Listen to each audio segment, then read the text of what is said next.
How about the best fit? So let's take team and let's take player. And what makes the most sense in a marriage? Rodney, start us off here. Best fit of this draft. Well, the best fit to me was Will Campbell, left tackle by the Patriots. Coach, we talked about this in January. I talked about Will Campbell. I just like his personality. I like his toughness.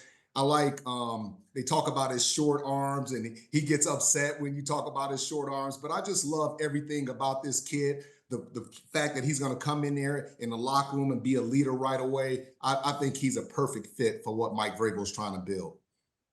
No, he will fit right into the culture there, and they're going to be happy they have him. And he's going to be a long-term guy that's going to be there 10 years playing great ball for him. Coach, how What about about you, Coach? For me, I look at the Atlanta Falcons, and I'm going to go a double dip here. We did a bunch of Falcons games. They had a lot going for them, but they could not generate pass rush without blitzing. And now you come up with Jalen Walker and James Pierce in the same draft in the first round, going up to get Pierce, saying, you know what? We got a chance to get two quality defensive linemen. We can turn our whole thing around up front. I thought that was fantastic on the part of Atlanta, and these two guys are going to fit right in and make plays for them.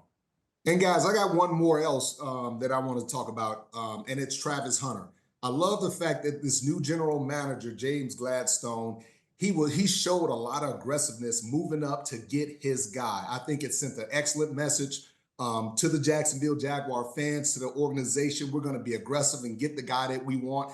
And also, I think this was the perfect fit for Travis Hunter because they're going to allow him to play both sides of the ball. So it's no question, will they give him an opportunity? They said, hey, we're going to play this guy on both sides of the ball. Now, I played with a guy that played a little nickel back, and he played as a starting wide receiver, and it was Troy Brown. And Travis Hunter's a lot more athletic than Troy Brown. So I do believe that the kid can play both ways, not every play in certain circumstances, but he will be able to bounce from wide receiver to corner and play. He's that special.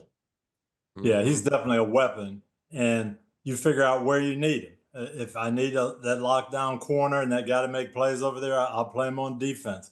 If my receiving core doesn't come around, he can be the difference maker on either side of the ball. And I think that's why they went up and got him.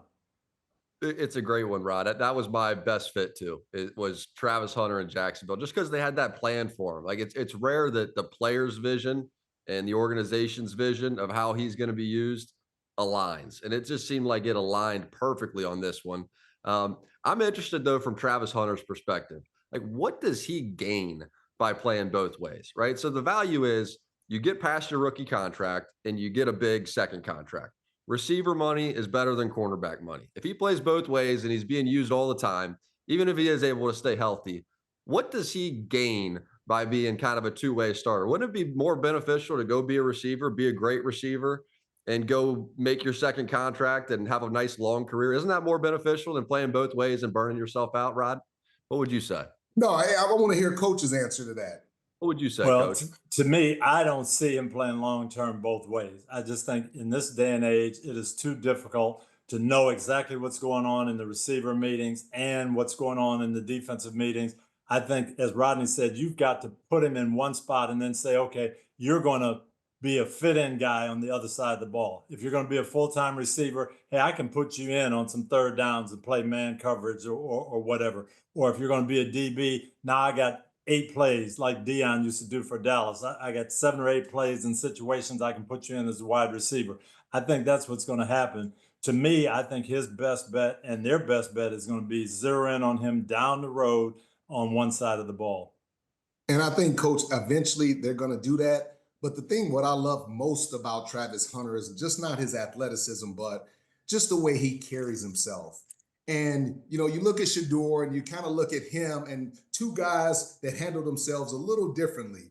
And Shador walks around with a lot of confidence. This kid walks around with a lot of confidence, but he walks around with a lot of humility. He's always smiling. Yep. The quiet confidence. He always smiling, and he's dancing, and just his personality is electric. So Jacksonville did themselves a justice by drafting this kid because he's going to bring a lot of joy and competitiveness to that locker room.